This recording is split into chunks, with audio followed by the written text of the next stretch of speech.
A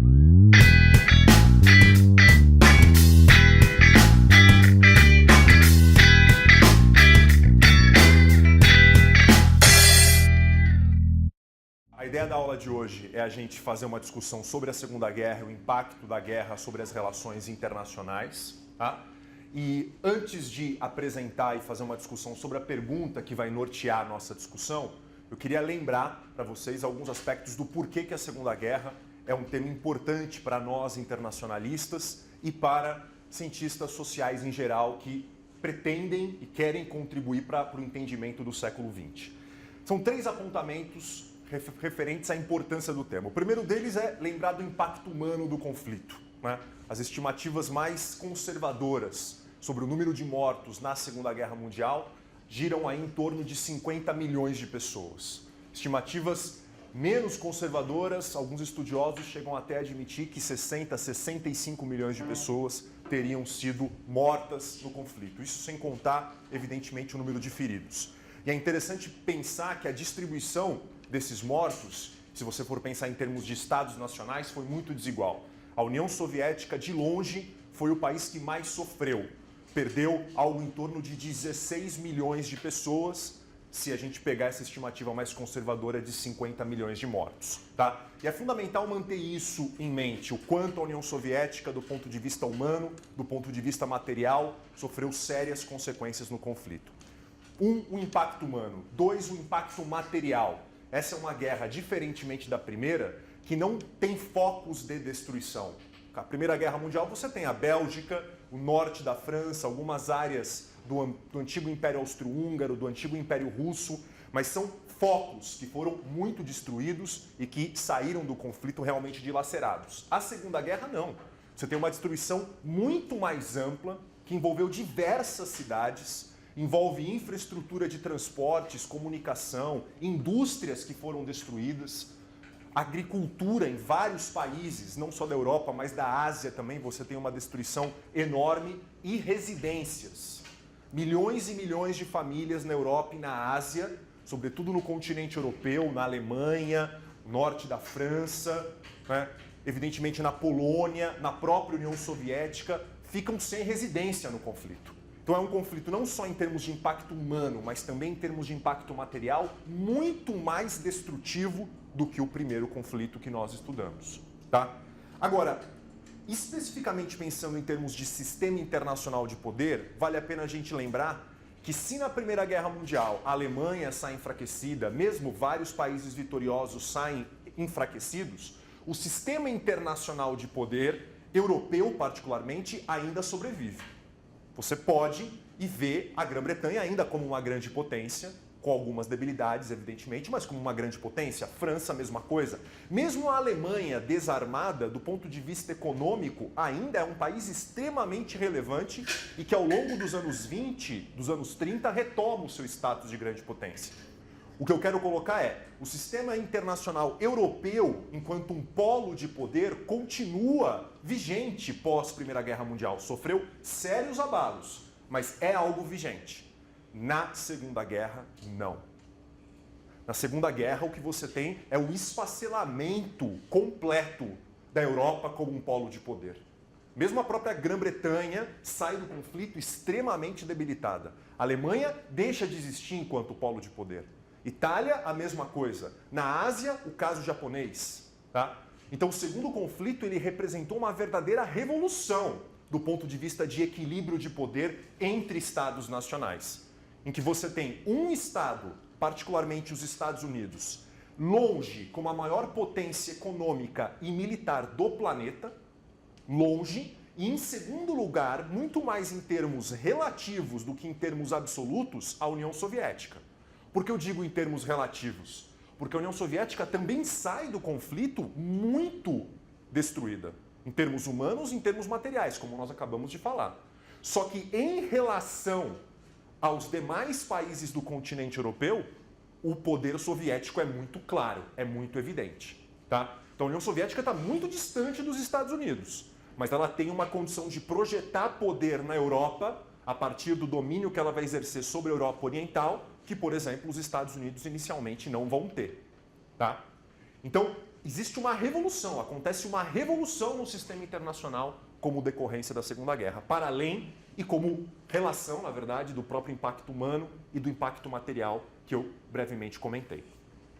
Tendo lembrado isso, agora a gente afunila para a nossa questão, tá?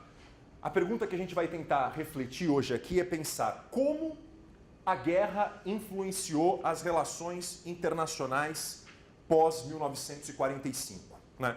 Essa é uma pergunta ampla, pode parecer específica, mas ela é muito ampla. Ela permite com que a gente possa fazer diversos tipos de reflexões. Uma reflexão que é importante, mas que nós não iremos focar atenção hoje, é pensar exatamente nessa revolução no sistema internacional de poder que a guerra propicia.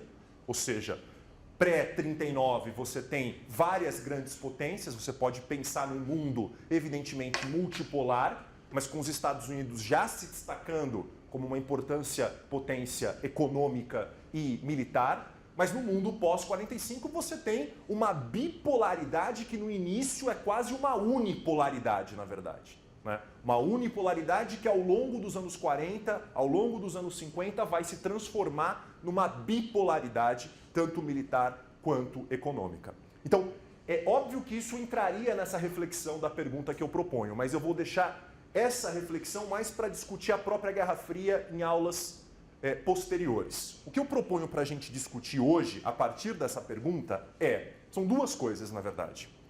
Primeira coisa, como a guerra influencia as relações internacionais pós-45, ou seja, de que modo determinadas decisões militares, estratégicas, tomadas durante o conflito, sobretudo pelos aliados, tiveram impacto nas relações internacionais pós-45. Então, pensar não história militar propriamente, mas pensar como determinadas atitudes, estratégias, ações militares, ou aquelas que não foram tomadas também, influenciaram, moldaram aspectos importantes das relações internacionais pós-45. Esse é um primeiro aspecto que eu gostaria de tratar com vocês. Um segundo aspecto que também está dentro dessa pergunta envolve objetivos de guerra, sobretudo dos aliados, sobretudo dessa tríplice aliança que se forma entre Grã-Bretanha, União Soviética e Estados Unidos. Quais são os objetivos de guerra dessa tríplice aliança, ou dos chamados aliados, sobretudo Estados Unidos e União Soviética, e não só objetivos de guerra, os objetivos do pós-guerra, os planos para o pós-guerra. Então a gente vai pensar em dois eixos: decisões militares que influenciaram as relações internacionais ou o sistema internacional pós-45 e pensar em objetivos de guerra e objetivos do pós-guerra, sobretudo das potências aliadas, em particular Estados Unidos e União Soviética.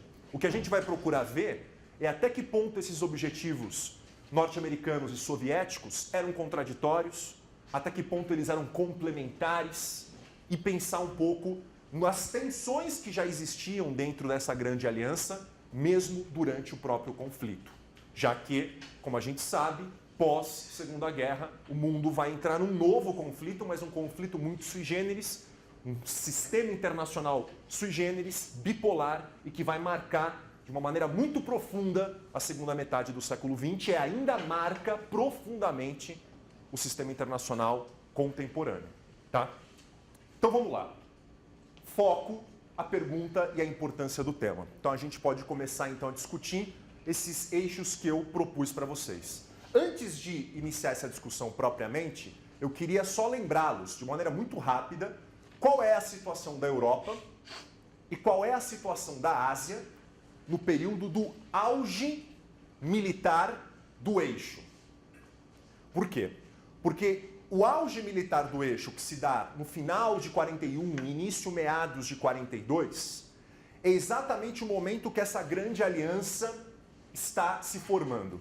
A aliança entre Estados Unidos, União Soviética e Grã-Bretanha. Tá? E é a partir desse momento que a gente tem que começar a pensar nos objetivos de guerra dos membros dessa aliança e nos objetivos ou nas visões de um mundo pós-guerra dos membros dessa aliança. Então olhemos, inicialmente, o mapa da Europa no período do ápice militar do eixo, né? Então o que você pode observar aqui? O laranja mais escuro são áreas administradas, são parte integrante do Reich alemão. Tá? O que você vê com um laranja um pouco mais claro, mas não ainda o mais claro de todos, são áreas ocupadas militarmente pela Alemanha nazista. Então, o norte da França, por exemplo, e todo o litoral ali oeste francês, ocupado pelos nazistas, e também a região aqui que pega a parte oeste, né, da antiga União Soviética, chegando próximo a Moscou, próximo a Leningrado, atualmente São Petersburgo. E o que você vê como mais claro, essas regiões aqui dos Balcãs, né, centro-sul da França, Itália, norte da África, são ou países aliados, como é o caso da Itália, ou países satélites, áreas que, portanto, estão ligadas ao Terceiro Reich, sejam como aliados, sejam como satélites. Né? E aqui você tem, por exemplo, a França de Vichy, né? Os Balcãs inteiramente, a Grécia que foi ocupada, na verdade, pelo eixo, e assim consecutivamente. Tá? Noruega também ocupada, Finlândia que vai se transformar numa aliada do eixo, né, no contexto de meados da guerra, e aqui a União Soviética já em processo de invasão. Tá? Muito bem, isso na Europa. Quando você olha para a Ásia, também início meados de 42, portanto pós-ataque a Pearl Harbor, o que você vê é um domínio japonês bastante extenso em vários arquipélagos ali do Pacífico. Tá? Vários arquipélagos dominados pelos japoneses, né? Ilhas Carolina, as próprias Filipinas, Malásia, Indonésia holandesa, regiões no próprio continente asiático para além do próprio litoral chinês, né? Ali a Manchúria que nós discutimos na última aula, conquista aqui do litoral chinês, penetração em colônias francesas no sudeste asiático, como é o caso da Indochina. Então, também um domínio bastante extenso. Esse é o limite da expansão militar do eixo em meados, né, do conflito, ou seja, início, metade mais ou menos de 1942. A partir de meados para o final de 42, iniciam-se os diversos tipos de reveses militares estratégicos que vão fazendo essa expansão nipônica e germânica e gradativamente diminuindo a sua intensidade, perdendo áreas estratégicas gradualmente. Bom, o que eu gostaria de levantar para vocês sobre esses dois mapas que nós brevemente mostramos e analisamos? O que a gente pode inferir sobre essa situação militar de início meados de 42 para essa grande aliança que se formou involuntariamente, porque a União Soviética é atacada pela Alemanha nazista, os Estados Unidos são atacados pelo Império Japonês e se colocam como aliados, mas involuntários. Tá? Grã-Bretanha e Estados Unidos não, mesmo antes da entrada dos Estados Unidos na guerra, já mantinham uma relação muito próxima, os Estados Unidos claramente contribuindo para o esforço de guerra britânico antes de Pearl Harbor, antes, portanto, de dezembro de 41. O que a gente pode inferir disso? E essas inferências elas vão se basear em parte em questões que eram discutidas profundamente, em particular pelos Estados Unidos, por membros do Departamento de Estado, Departamento de Defesa e pela própria Casa Branca. Tá? Esses comentários que eu vou fazer agora são comentários que aparecem em vários momentos em discussões confidenciais dentro do governo Roosevelt. Em primeiro lugar, o perigo da união dos expansionismos alemão e japonês. O grande temor de que o expansionismo alemão, e retorno ao mapa para a gente entender o que eu quero dizer, o perigo do expansionismo alemão poder se encontrar com o expansionismo japonês. Tá? Evidentemente que há um grande obstáculo que impede a ligação do eixo. Qual é esse obstáculo? A União Soviética. Então não é difícil a gente concluir que a União Soviética torna-se, tanto para a Grã-Bretanha, mas para os Estados Unidos, como um elemento crucial no conflito. E um elemento crucial significa o quê? A União Soviética não pode cair. A União Soviética não pode ser vencida pela Alemanha, não pode assinar um armistício, não pode se render à Alemanha e permitir com que a ligação entre Japão e Berlim se estabeleça de uma forma sólida, unificando estrategicamente a Ásia e a Europa. Tá? Então, a sobrevivência soviética, e essa é uma interpretação quase que consensual no governo Roosevelt e também no governo Churchill, a sobrevivência da União Soviética é fundamental para a vitória aliada. Fundamental. E é claro que a ajuda que a União Soviética vai receber, sobretudo dos Estados Unidos, em termos de equipamentos militares, matérias-primas, bens estratégicos em geral, a União Soviética recebe uma ajuda muito substancial dos Estados Unidos ao longo de todo o conflito, de 42 até o final do conflito. Para a União Soviética, essa ajuda também é fundamental. Então, se Estados Unidos e Grã-Bretanha veem na resistência soviética algo muito importante para a vitória contra o eixo, a União Soviética também vê claramente a manutenção da ajuda econômica e militar norte-americana como fundamental para a sua resistência. Tá? Onde eu quero chegar? Que para ambos os países aliados, ou seja, o grupo de Estados Unidos, Grã-Bretanha e União Soviética do outro lado, para esses dois polos, a unidade dos aliados no conflito é vista como fundamental. Absolutamente fundamental. A pergunta que eu fiz agora há pouco e que eu retomo neste momento, que a gente recordou rapidamente a situação da guerra em início meados de 42, é a seguinte. Se a aliança era vista como fundamental, será que a gente pode concluir também que os objetivos de guerra desses estados e os objetivos do pós-guerra, as visões que esses estados tinham para o pós-guerra, será que também eram conciliatórias? Será que eram complementares? Será que eram antagônicas? Até que ponto eram antagônicas?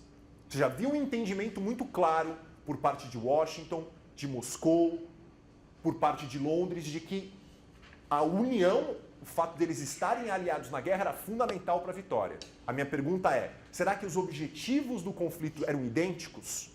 E será que os objetivos do pós-guerra desses países também eram idênticos ou pelo menos complementares? Quando eu digo objetivos de guerra, só esclarecer. É claro que todos visam a vitória. Mas a questão aqui é como conseguir esta vitória. É pensar em termos de estratégia dentro do conflito. Ou seja, a guerra nada mais é do que uma forma distinta, e certamente a pior das formas, de um Estado buscar os seus próprios interesses diante de outros estados e dentro do sistema internacional. Uma atitude que você toma numa determinada guerra, mesmo que seja uma atitude militar, ela não é única e exclusivamente militar. Ela tem e terá, em maior ou menor grau, um conteúdo político. Ela vai e pode influenciar a situação do pós-guerra. Então, por isso que eu digo, objetivos de guerra, como conseguir a vitória, não é simplesmente uma discussão técnica, do ponto de vista de discussão militar, de estratégia militar. Isso envolverá impactos para o sistema internacional pós-45. Então a pergunta é, será que os objetivos de guerra eram conciliatórios? Eram complementares? E será que as visões sobre o pós-guerra eram também complementares? Então vamos lá. Vamos pensar primeiro sobre os Estados Unidos e depois a gente fala alguma coisa sobre a União Soviética. Qual era a perspectiva dominante dentro do governo Roosevelt? De que a vitória deve ser construída com o menor custo material e humano possível. O que dentro de um governo democrático, que precisa, portanto, sempre manter legitimidade diante dos seus cidadãos, é um aspecto fundamental. A Grã-Bretanha também, de uma certa forma, mantém essa perspectiva. Só que a Grã-Bretanha, ela não teve a escolha, né, de, por exemplo, ter dois oceanos separando e a defendendo-a de um ataque aéreo nazista, como aconteceu após a queda da França. Então, os Estados Unidos, por uma questão natural, estratégica, eles estão protegidos e têm, evidentemente, digamos, a opção de se engajar na guerra de uma forma muito intensa, visando vencê-la no curto prazo, independentemente de custos materiais e humanos que isso possa implicar, ou partir para uma estratégia médio-prazista, tentando minimizar custos humanos e materiais estadunidenses, mesmo que isso envolva um determinado grau de risco. Não há dúvida que envolverá um determinado grau de risco. O maior exemplo dessa perspectiva do governo Roosevelt de minimizar danos é o de construir os Estados Unidos como o arsenal da democracia. Ou seja, a grande contribuição norte-americana para a vitória aliada estará no fato de que os Estados Unidos disponibilizarão material bélico, material estratégico para os aliados de guerra. Esse é o aspecto fundamental. E quando eu digo arsenal da democracia, eu estou pensando numa lei que foi aprovada pelo Congresso norte-americano e sancionada pelo Roosevelt em 1941, que é a Lei do Lend-Lease. Ou seja, uma lei que autorizava o governo norte-americano a emprestar, muitas vezes emprestar a fundo perdido, quase que em caráter de doação, materiais estratégicos, matérias-primas estratégicas e equipamentos militares para os países aliados.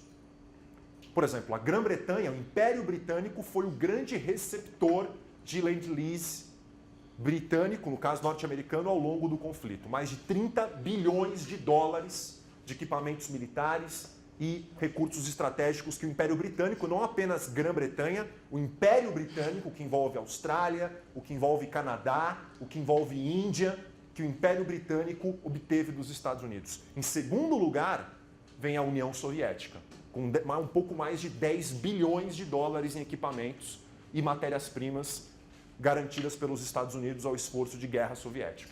E aí você tem um amontoado de outros países que também recebem Lend-Lease. Perceba que a abordagem norte-americana, se você compara com a abordagem americana durante a Primeira Guerra com esta perspectiva, ela é completamente distinta. Porque enquanto na Primeira Guerra, bens militares, matérias-primas, alimentos, produtos em geral vão ser vendidos a preço de mercado e dívidas vão ser contraídas e deveriam ser pagas no entreguerras, e esse foi um sério problema que nós analisamos, aqui não. Grande parte do Lend-Lease, em particular para o Império Britânico e para a União Soviética, empréstimo a fundo perdido quase que em caráter de doação. Quem está arcando com o custo é o contribuinte norte-americano. É o governo norte-americano, fundamentalmente. Tá? Só que é claro, tome cuidado com uma coisa. Quando eu digo que há uma preferência do governo Roosevelt para, digamos, diminuir o máximo possível custos militares e custos humanos, materiais do conflito, não entenda que este objetivo vai ser seguido a ferro e fogo. Tá? Circunstâncias, e diversas circunstâncias vão matizá-lo, porque no fundo, o objetivo fundamental é vencer a guerra. Se em determinado momento a própria vitória no conflito aparentar estar ameaçada, evidentemente que isso aqui vai para um pano de fundo, perde a sua importância. E aí os custos materiais e humanos, independentemente deles, tornam-se secundários, diante da necessidade estratégica de obter uma vitória pontual, independentemente do que estejamos falando. Tá?